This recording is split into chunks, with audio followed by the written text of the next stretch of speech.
the heart of the city, where voices never rested and streets never slept, there was a barber unlike any other. His hands were skilled, his blade was sharp, and his smile was warm.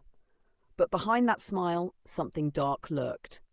His shop was small, squeezed between a noisy market and an old tailor's shop. By day, he cut hair with steady hands. By night, he gathered what was left behind. The strands, the curls, the whispers of people's lives, and carried them away. No one questioned his sudden wealth. One day he was just another barber. The next he had fine clothes, a big house, and a golden watch that caught the sunlight. But soon his customers began to suffer. A rich man lost everything overnight. A strong woman became too weak to stand. A young trader watched his dreams crumble into dust. One by one, misfortune swallowed them whole. Still, no one knew why. And those who suspected? They never spoke too loud, because in that city there were things worse than knowing the truth. Chigozie was a hard-working man. He sold clothes in the market, and life was good. He had a small shop, a loving wife, and big dreams. One evening, after a long day, he touched his head. His hair was rough. He needed a haircut. The barber's shop was close, so he went inside. The shop smelled of soap and aftershave. The chair was soft. The barber smiled and placed a cloth around his neck. "You will look fresh," he said, picking up his blade. Chigozie closed his eyes. The blade scraped his head. The barber moved fast, his hands steady. Everything felt normal. But something was wrong. Once Chigozie opened his eyes. The barber was staring at his hair as it fell to the floor. His face looked different, his smile was gone. His eyes were deep, almost hungry. But when Chigozie looked at him, the barber quickly smiled again. When it was over, Chigozie paid and left. He felt clean, fresh, but behind him the barber bent down and picked up the hair. He did not throw it away, he carefully placed it into a black bag.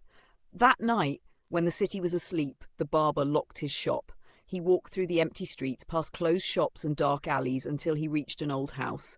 He knocked once, then twice. The door opened. A man stood there, silent. His face was calm, but his eyes were deep, like a well with no bottom. This was the barber. A man some respected, a man others feared. The barber handed him the black bag. The barber touched it and smiled. His lips barely moved when he spoke.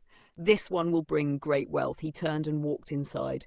The door closed. The next morning, Chigozie woke up feeling heavy. His head ached. His body felt weak. At his shop, no customers came. The next day, the same thing happened. By the third day, his money was running low. He bought medicine for his headache, but it did not work. His hands shook. His legs felt light, as if they did not belong to him. Days passed, then weeks. His debts grew. His wife worried. "Chigozie, what is happening?" she asked. He did not know, but deep in the city, in a quiet house, the barber sat in the dark. He whispered words only spirits could understand. And far away, Chigozie's luck, health, and life slowly drained away. Chigozie sat outside his shop, staring at the empty road. Days had passed. Weeks, no customers, no money. His body felt weaker every day. "This is not normal," he whispered to himself. That evening, an old friend, Musa, passed by. Chigozie almost didn't recognize him. Musa, once a rich trader, now looked thin, tired. His clothes were loose, his face dull. Chigozie frowned. "Musa, what happened to you?" Musa sighed. "Bad luck. Everything went wrong after I got a haircut." Chigozie's stomach tightened. "A haircut?" Musa nodded. "At that barber's shop near the market. After that, my business collapsed. My health failed. Nothing has been the same." Cold fear ran through Chigozie's body. His hands felt clammy. His breath became short. That was the same barber! That night, Chigozie could not sleep. His body felt heavy, but his mind would not rest. When he closed his eyes, he saw the barber's smile. When he drifted into sleep, he heard whispers, too soft to understand.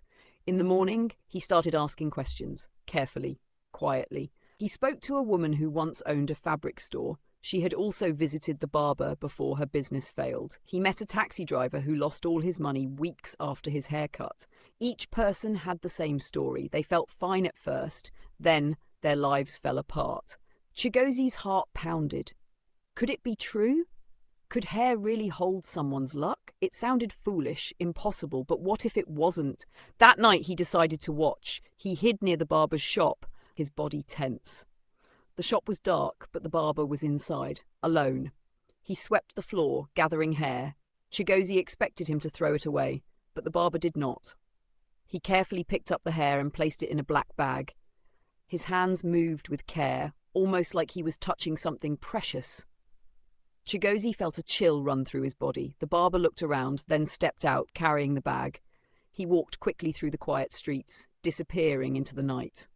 Chigozie knew where he was going. The barber!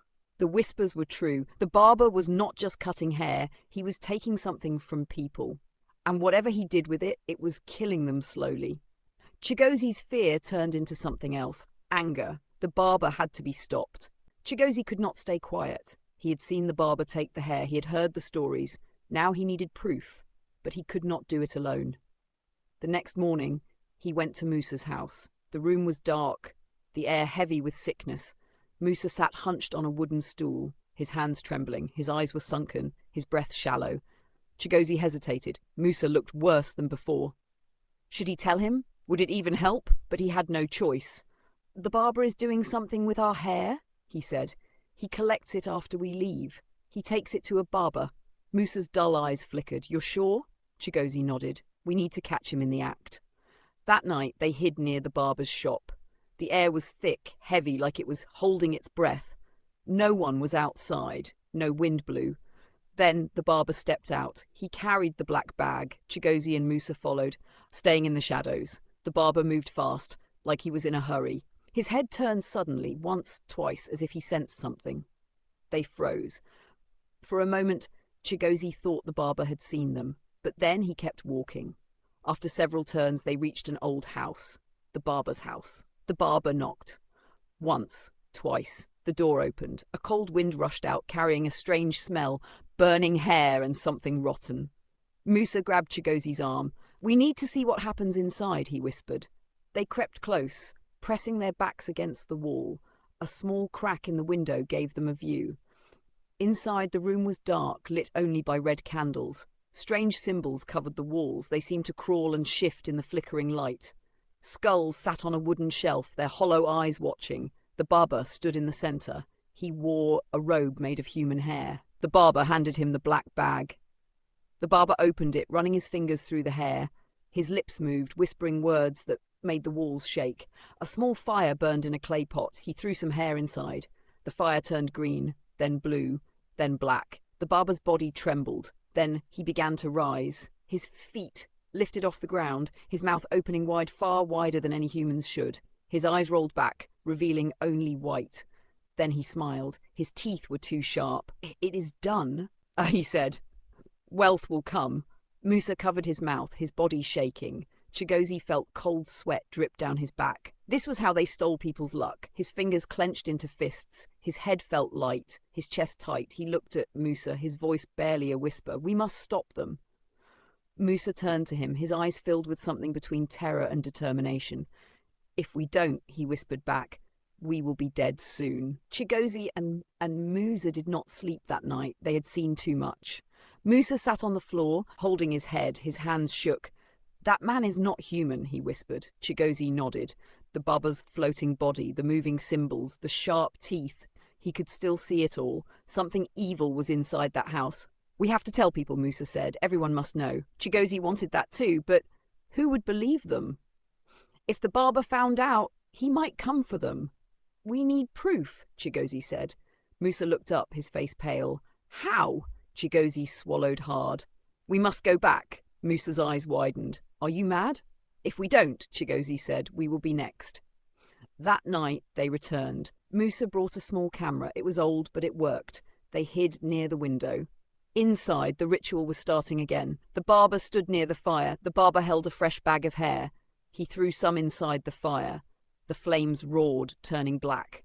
The barber laughed, his voice layered, as if 10 people were speaking at once. "Another life fades," he whispered. Chigozie's hand shook as he recorded. This was the proof they needed. Then, crack! Musa's foot snapped a dry twig. The laughter inside stopped. The barber's head snapped towards the window, too fast, too unnatural. "Who is there?" His voice was deep and empty, like a hole in the world. Chigozie's breath caught in his throat. Then the door exploded open. "Run," he screamed. They bolted. Behind them, footsteps pounded the ground, too heavy, too close. Musa tripped. Chigozie turned back. The barber was reaching for him. His fingers were too long. His shadow moved like it was alive. Chigozie grabbed Musa's arm and yanked him up. Move! They burst onto the main road. People were still outside. The barber stopped. He could not attack in public. Chigozie and Musa gasped for air. Musa held up the camera. "We have proof," he panted. "Now we finish this." Tomorrow they would bring the devil into the light. Morning came, but Chigozie and Musa felt no relief. Today, everything would change. They sat in Musa's small room, the camera between them. The proof was there. The fire, the baba, the ritual. Would people believe it? "We need to act fast," Musa said, "before they come for us." Chigozie nodded. They had no time to waste. They first went to Musa's uncle, a respected man in the community. He listened as they spoke, his face darkening. "This is serious," he said. "You boys are brave." He took them straight to the community leader, who gathered the elders. Soon, more people arrived. Whispers spread like fire. The barber's name was on everyone's lips. Chigozie and Musa played the video. Gasps filled the room. The fire turned black. The barber's voice rumbled like thunder. The symbols on the wall seemed to move on their own. An old woman clutched her chest. "He has been stealing our luck." A man clenched his fists. "He must pay." By noon, a crowd gathered outside the barber's shop. The barber stepped out, too calm. His face was smooth, but his eyes were sharp. He saw the crowd. He saw Chigozie and Musa. He knew. "Is something wrong?" he asked, his voice too smooth, too knowing. "You have been exposed," Musa said, stepping forward. "We know what you do with our hair." The barber's smile did not fade. Instead, it grew wider, too wide. "You think you understand," he whispered. "You think this ends here?" More voices rose. Anger, accusations, fear. The crowd moved closer. Boom! A gust of wind ripped through the street. The sky darkened. The sun vanished behind thick black clouds. The barber was here. He stood at the end of the street, his robe twisting as if alive. His eyes were empty black pits. A deep voice rumbled through the air. "You dare challenge us?" People staggered back. Some ran. The barber's lips curled. He had never been afraid. Chigozie refused to move. "You cannot hide anymore." The community leader stepped forward. His voice was firm. "This city will not belong to demons." The barber's face twisted. The barber lifted his hands. Darkness curled around his fingers, whispering. But this time, they were ready. The people fought back. The air crackled with dark energy. The barber lifted his hands higher, his fingers twisting like snakes. The ground shook. Shadows stretched like living things. The barber laughed. A low, chilling sound. "You think you can stop us?" The people stood firm. The community leader raised his voice. "This is our home. Your evil ends today." Then, boom, a sudden flash of light split the sky. Bright, blinding, pure. The barber staggered back. The elders had brought the old ways. Sacred chants filled the air. Women and men lifted their voices, calling on their ancestors. The darkness fought back. It twisted, raged, screeching like a trapped beast. The barber's robe burned without fire. His skin peeled, revealing something rotting underneath. His mouth stretched open, wider than humanly possible, but no sound came. The barber clutched his throat. His stolen wealth turned to dust before his eyes. His once smooth skin shrunk, wrinkled, cracked. "Help me," he gasped. But even the barber could not save him. The ground split beneath them. Dark hands shot up from the earth, grabbing the barber's ankles. The whispers of the damned filled the air. "Come back to us." The barber thrashed, his hollow eyes filled with terror. He had cheated death too many times, but now death had come for him. The shadows dragged him down. He clawed at the earth, screaming, begging, but it was useless. The barber stared in horror. Then a second hand reached for him. "No," he shrieked. His body collapsed into itself, shrinking, twisting, until all that remained was a pile of ash. The sky cleared. The darkness was gone. The people stood in silence. Then an old woman stepped forward. She spat on the ash. "Let this be a warning," she said. Musa looked at Chigozie. "It's over." Chigozie nodded. But deep inside he knew the truth. Evil never dies. Somewhere, someone else was watching, waiting, and one day it would return. But tonight the city was free.